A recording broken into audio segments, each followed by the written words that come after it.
La louange est à Allah, le Seigneur des mondes, et je lui demande d'élever le degré, le grade et l'honneur de notre maître Muhammad, alayhi salatu wassalam, et de protéger sa nation de ce qu'il craint pour elle. La Mecque est un des endroits où a été Rasulullah après l'avoir conquis. Il est rentré dans la Kaaba et il a prié dans la Kaaba, alayhi salatu wassalam. À ce moment, Abu Sufyan, fils de Harb, était à la tête de la Mecque. Et il était un des plus grands ennemis du messager, alayhi salatu wassalam. Et il a tenté de le nuire à plusieurs reprises.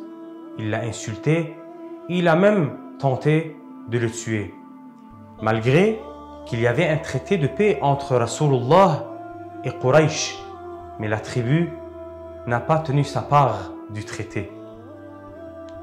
Le prophète alayhi salatu wassalam était marié à la fille de Abu Sufyan qui était une musulmane et elle s'appelait Habiba.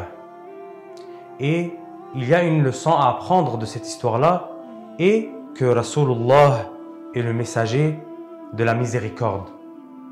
Abu Sufyan avait peur du messager alayhi salatu wassalam. Et Al-Abbas, l'oncle du prophète alayhi salatu wassalam, était entré en islam peu de temps avant cet événement, donc peu de temps avant la conquête de la Mecque. Il est parti voir Abu Sufyan et l'a appelé à l'islam, mais Abu Sufyan a refusé. Alors Al-Abbas s'est mis sur sa monture et derrière lui Abu Sufyan, et ils sont partis voir Rasulullah. Et Rasulullah lui a dit: « Abu Sufyan, n'est-il pas temps pour toi d'entrer en islam? Abu Sufyan, n'est-il pas temps pour toi de témoigner qu'il n'est de Dieu qu'Allah et que je suis Rasulullah ?» Alors à ce moment-là, Abu Sufyan est devenu musulman.